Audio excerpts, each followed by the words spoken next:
All right, so we got an update on the Pepsico situation in Chicago where they shut the plant down without even telling anybody, and now the union has responded by just trying to sue them. So let's take a look at the video real quick. PepsiCo now faces a union lawsuit over the abrupt closure of its Southside plant. Teamsters Local 727 filing the lawsuit in federal court, claiming the company unlawfully shut down the facility by violating the WARN Act. Now, the plant at 51st and Low is in the back of the yards neighborhood, closed without warning last week. PepsiCo says it is complying with the WARN Act and that employees will be paid and benefits will continue for 60 days. Employees will not be required to work during that period. Watch breaking news on YouTube. Subscribe to Now, the WARN Act, it entitles workers to get a fair shot. It's called the Workers Adjustment and Retraining Notification Act, right?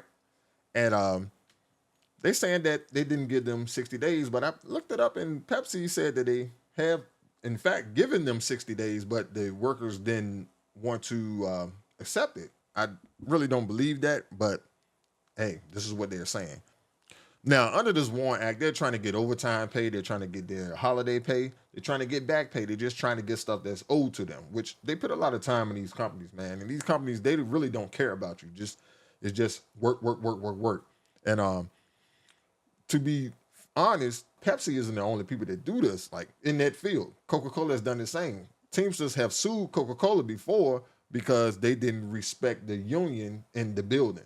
These companies, they really don't like unions, right? These companies don't like unions because of the cost, and unions can increase labor costs, which may lead to higher prices for goods and services.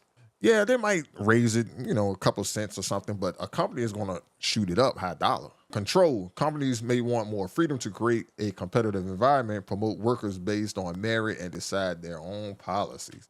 Now, that's because a company wants to tell you what to do. They want you out that door.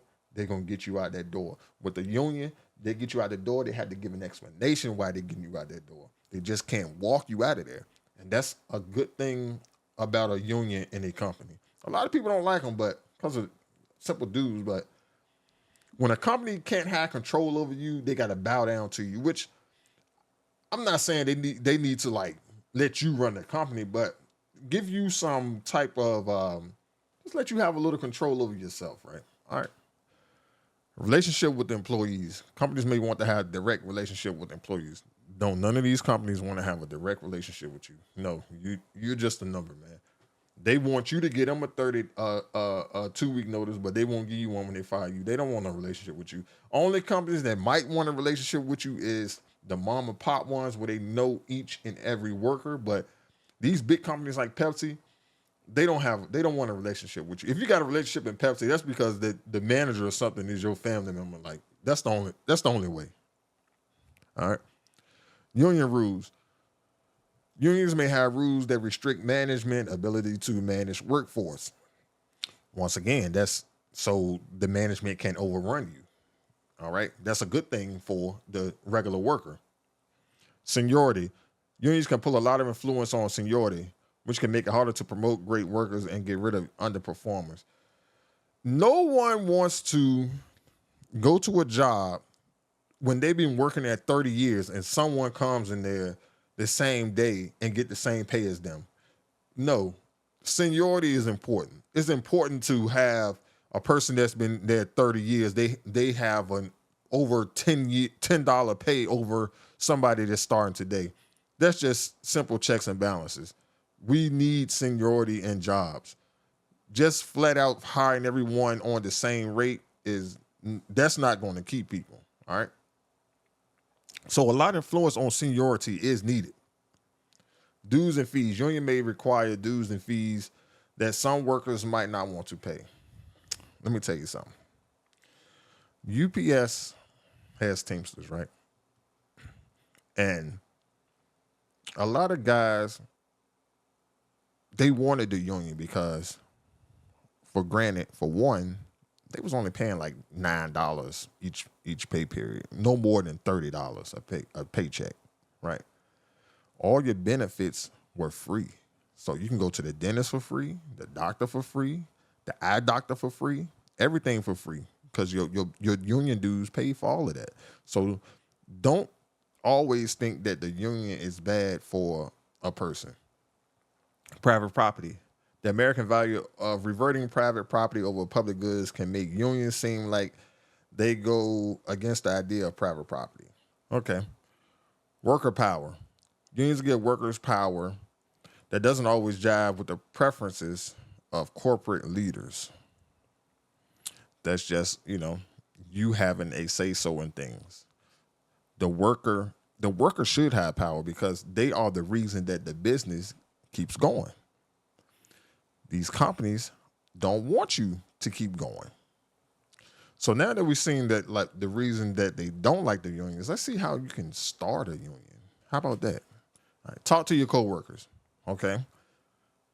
Form an organizing committee. Okay. Get support. Okay. Ask for voluntary recognition. Okay. Now, file for an election, win the election. Okay. Now that may sound all good and cozy, but you see where it says right there where ask for voluntary recognition, ask your employer to voluntarily recognize the union. Let me tell you something. These companies don't want the union in there. Do not go to your boss asking him, can you form a union? Your boss will walk you out the door. These companies don't want the union in the job. I've seen it myself. What you're supposed to do is you and your coworkers come together secretly. Y'all find the organization. You approach that organization. You say, hey, can you come in and we'll take a vote on the union? Once you do that, once they come in, your boss gonna start acting frantic. Hey, what's going on? What's going on? Then your boss gonna try to give you all a meeting. Your boss gonna give you all a meeting to try to divert you all for voting the union in. Your boss don't want you to have a union. So he's gonna try to give you all these things. Oh, we want this. Okay, we're gonna let you do this. We're gonna let you do that. They don't want you in there. Okay, they don't want the union in there. Once okay, and then what if he persuades you to say, okay, we don't want the union. You don't have to put the union in here.